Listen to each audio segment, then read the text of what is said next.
Shalom, que l'Éternel vous bénisse et soit avec vous. C'est toujours votre frère dans le Seigneur, le docteur Sacré Bouy. Nous sommes toujours à l'école des disciples et toujours à la leçon numéro 7. Nous avons abordé le premier point, c'est quoi être appelé par Dieu. Nous voulons passer au deuxième point, les caractéristiques des personnes appelées par Dieu. Donc nous voulons découvrir dans cette partie les caractéristiques des personnes que Dieu a appelées dans la parole de Dieu. Ce qui caractérise les personnes appelées est que, premièrement, Dieu appelle ceux qui ont manqué de réussite. Quand je parle de manquer de réussite ici, je ne fais pas allusion à ceux qui ont échoué dans la vie, ou encore les ratés de leur société. Mais je fais allusion à ceux qui avaient tenté, mais qui n'avaient pas marché, qui avaient échoué. Ceux qui avaient connu un échec auparavant. Parlons du cas de Moïse, et chapitre 3, le verset 11. On dit ici, Moïse dit à Dieu, « Qui suis-je pour aller vers Pharaon et pour faire sortir d'Égypte les enfants d'Israël ?» Moïse le dit à cause de l'échec qu'il a connu en Égypte. Parce qu'un jour, par sa force, il a tué un Égyptien pour séparer ses frères qui se battaient. Et plus tard, il va encore croiser deux de ses frères qui se chamaillent, il a voulu les séparer. Et l'un a mal réagi. Ça fait que tout le monde, avec le crime commis par Moïse était contre tous. Ce qui a fait que Moïse avait quitté l'Égypte, il avait pris la fuite. Et voilà que Dieu veut encore le renvoyer d'où il avait échoué. Donc là où il avait échoué, là où il avait pris la fuite, c'est là que Dieu veut l'envoyer. C'est ce que je vais dire. Donc Dieu l'envoie vers là où il avait échoué. Deuxièmement, Dieu appelle les personnes qui se sentent indignes. Toujours le chapitre 3 et le chapitre 3 verset 11. Qu'est-ce que Moïse dit ici? Moïse dit à Dieu, « Qui suis-je pour aller vers Pharaon et pour faire sortir d'Égypte les enfants d'Israël? Qui suis-je » Il se sentait indigne. Il se sentait trop petit pour aller affronter Pharaon. Mais malgré sa petitesse, malgré son indignité, Dieu dit, c'est toi qui iras. Donc Dieu appelle des personnes qui sont indignes telles que vous. Malgré votre indignité, vous vous croyez indigne. Sachez-le que le choix de Dieu se porte sur vous. Troisièmement, Dieu appelle les personnes qui ont été rejetées. Et le chapitre 2, le verset 12 à 14. Toujours même Moïse, il a été rejeté par ses frères. Alors qu'ils venaient pour les libérer, pour les séparer, mais ils l'ont rejeté. Ils n'ont pas reconnu ce qu'il avait fait pour eux. Le rejet. Christ a été rejeté. Joseph a été rejeté par ses frères. Le rejet fait partie de cette vie. Le rejet est une expérience très douloureuse. Être rejeté, c'est sentir détesté, manquer de respect et indésirable. La plupart des gens se verront rejetés dans le cadre de leur acheminement spirituel. Quelqu'un a dit, avant que vous soyez pleinement accepté, vous devez être rejeté. Le rejet a toujours précédé l'acceptation de le ministère. Quatrièmement, Dieu appelle les gens qui manquent de crédibilité. Et le chapitre 4, le verset 1, toujours Moïse. Moïse répondit et dit, voici, ils ne me croiront point, et ils n'écouteront point ma voix. Mais ils diront, l'Éternel t'a point envoyé. Donc ici, nous voyons que Moïse manquait de crédibilité. Il ne croyait pas que le peuple allait l'écouter. Il dit non, ils ne m'écouteront pas. Cher ami, ayez foi en Dieu. S'il peut susciter les pierres pour l'adorer, alors il peut se servir de vous. Dieu vous enverra et vous rendra crédible au nom de Jésus-Christ. Cinquièmement, Dieu appelle les gens qui ont un complexe d'infériorité. Et au chapitre 4, verset 10, Moïse dit à l'Éternel, je ne sais pas parler. Je n'ai pas une langue facile. Parce que Moïse était bègue, ou il bégayait. Mais malgré cette infirmité, c'est lui que Dieu a choisi. Mais il n'y a aucune raison valable malgré votre infimité, votre humilité, ce que vous ressentez, ce n'est pas ce qui peut empêcher Dieu de vous choisir. Dieu choisit même les personnes avec leur infimité pour faire des personnes importantes dans la société et de son œuvre. Sixièmement, Dieu appelle les gens qui ont échoué lors des précédentes tentatives dans le ministère. Exode chapitre 5, le verset 22 à 23, Moïse est parti en Égypte. Il a affronté Pharaon, lui a parlé, mais Pharaon lui a résisté. Au lieu de laisser partir les enfants d'Israël, il a encore demandé qu'on puisse encore ajouter alors, il a encore ajouté plus. Donc, il a encore qu'il puisse travailler plus encore. Donc, leur fardeau est encore augmenté. Pourquoi? Parce que Moïse lui a dit de laisser son peuple. Les déceptions, et la Bible dit que non, que Moïse, quand il a vu cela, parce que le peuple a commencé à murmurer, et Moïse a été déçu. Il a dit, pourquoi tu m'as envoyé? Voilà, le peuple n'est pas libéré, il doit le souffrir. Mes frères, mes sœurs, les déceptions ne doivent pas être considérées comme des indicateurs permanents de savoir si vous êtes appelé ou non. Être appelé n'a rien à voir avec les choses qui marchent ou les choses qui ne marchent pas. Être appelé renvoie à votre conviction selon laquelle Dieu vous a nommé à son service. Mes frères, Dieu vous a appelé. Ne regardez pas aux échecs, mais regardez à celui qui vous a appelé. Il est capable, mais les échecs feront partie de votre parcours. Vous allez connaître, mais au contraire, ils vont encore plus fort. Comprenez ça, mes frères, c'est très important. Les échecs seront de notre chemin. 8. De 7, Dieu appelle les gens qui manquent d'éloquence. Jérémie chapitre 1, le verset 6. Là, nous voyons Jérémie, ce jeune que Dieu a appelé au ministère, très jeune. Dieu l'a appelé. Dieu lui a apparu. Il lui a dit, avant que tu ne sois formé devant ta mère, je t'avais connu et je t'avais établi prophète sur les nations. Mais regardez la réaction de Jérémie. Jérémie chapitre 1, le verset 6. Qu'est-ce que Jérémie va répondre à l'Éternel? Jérémie répondit, ah Seigneur éternel, voici je ne sais point parler, car je suis un enfant. Je suis un enfant.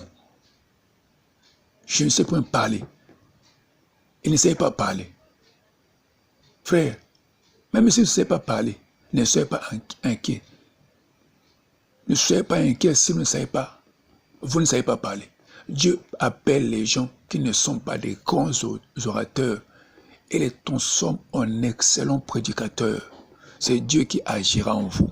Et c'est Dieu qui conduit le voir le faire sans son bon plaisir. Huitièmement, Dieu appelle les jeunes. Jérémie chapitre 1, verset, toujours Jérémie chapitre 1, il dit, je ne suis qu'un enfant. Il voyait son âge. Mon frère, Dieu, quand il appelle une personne, ne voit pas son âge. Mais Dieu voit ce que la personne fera avec lui. Beaucoup de jeunes rejettent l'appel car ils se sentent qu'ils sont trop jeunes pour quelque chose d'aussi noble et honorable qu'est le ministère. Une autre raison pour laquelle les jeunes restent à l'écart du ministère est leur penchant sexuel et d'autres nombreuses tentations. Comme un frère m'a dit qu'il veut bien servir Dieu, mais c'est qu'il y a un péché qu'il aime tant, qu'il ne peut pas abandonner, c'est le péché de l'impudicité. Voilà l'obstacle, c'est qu'ils ont péché à s'engager, à répondre à l'appel de Dieu. Neuvièmement, Dieu appelle les gens qui ont peur. Jérémie chapitre 1, le verset 8. Dieu dit, ne crains point, je serai avec toi. Jérémie avait peur de s'engager. Aujourd'hui, beaucoup de gens ne veulent pas s'engager dans le ministère parce qu'ils ont peur de souffrir, peur de te rejeter, peur de te humilier. Mes frères, n'ayez pas peur. La réponse de Dieu face à la peur de Jérémie, il dit, je serai avec toi. Voilà la garantie du ministère. Dieu est à nos côtés pour nous aider à accomplir la tâche. 11e, Dieu appelle les gens qui sont en détresse. Juge chapitre 6, verset 13. Là, nous voyons Gédéon, qui pour manger, pour préparer sa nourriture, devait se cacher. À cette époque, le peuple avait abandonné l'Éternel et les ennemis avaient envahi Israël. Dieu avait permis que cela puisse arriver à cause de leur abandon, parce qu'ils avaient choisi des faux dieux au lieu de servir l'Éternel. Et le peuple vivait dans la peur, y compris Gédéon. Et un jour, pendant que les autres battent le fromage, c'est là où l'ange lui apparaît, l'ange éternel. Il appelle, voyons héros, l'Éternel est avec toi. La peur est en détresse. Les circonstances peuvent être les moyens qui montrent que Dieu est contre vous. Mais Vous ne devez pas permettre à des circonstances de vous éloigner de votre appel. Les circonstances ne sont pas la voix de Dieu. Les circonstances ont un rôle à jouer dans vos vies, mais elles ne sont en aucun cas nos guides. Nous sommes conduits par l'Esprit Saint. Nous ne sommes pas dirigés par les circonstances. Apprenez à entendre la voix de l'Éternel et la voix de l'Esprit et ayez confiance en celle-ci en dépit des circonstances que vous rencontrez au cours de votre vie. Les circonstances sont inévitables. Dieu, vous allez les rencontrer, mais il faut les affronter, il faut les enjamber. Les circonstances vous aident à avoir une expérience avec Dieu. C'est important. 11e, Dieu appelle les gens sans force de miracle. Tout chapitre 6, verset 13. Gédéon dit à l'Éternel, où sont les miracles que nos parents nous avaient rencontrés? Où sont des prodiges? Parce qu'à cette époque, il n'y avait plus rien, plus de signes. Dieu ne se manifestait plus parce que le peuple l'avait abandonné. Mes frères, si vous comptez sur les miracles pour confirmer votre vocation, vous ne pourrez jamais entrer dans le ministère. Dieu a peut-être prévu que vous allez expérimenter votre premier ministère 20 ans après. Il faut de plus, ne dépendez pas des signes extérieurs pour savoir si vous êtes appelé ou non. Fiez-vous à la voix de l'Esprit Saint. Christ parle de Jean-Baptiste. Jean-Baptiste, notre Christ, il était le plus grand prophète. La Bible dit, il n'a accompli aucun miracle. Aucun miracle. Et même dans la Bible, tous les prophètes n'étaient pas des hommes de miracle. Il y a des prophètes qui n'ont accompli aucun miracle. Je vous posais la question. Donnez-moi le miracle qu'a accompli, qui je peux citer. Je peux citer Jérémie. Quel miracle a-t-il accompli? Mais il est compté pour le grand prophète. Donc, c'est Dieu qui l'utilise comme il veut. Mais je vous dirais que les miracles sont des signes qui accompagnent le ministère. Et les miracles accompagnent tout enfant de Dieu, pas seulement les hommes de Dieu, mais les enfants de Dieu. Et Christ appelle les miracles le pain des enfants. Comprenez ça, mes bien-aimés. 13, Dieu appelle les délaissés. Juge chapitre 6, verset 13. Les problèmes et les difficultés ne signifient pas que vous avez été abandonné. Même si Dieu vous a abandonné, obéir à la paix de Dieu vous apportera sa présence dans votre vie.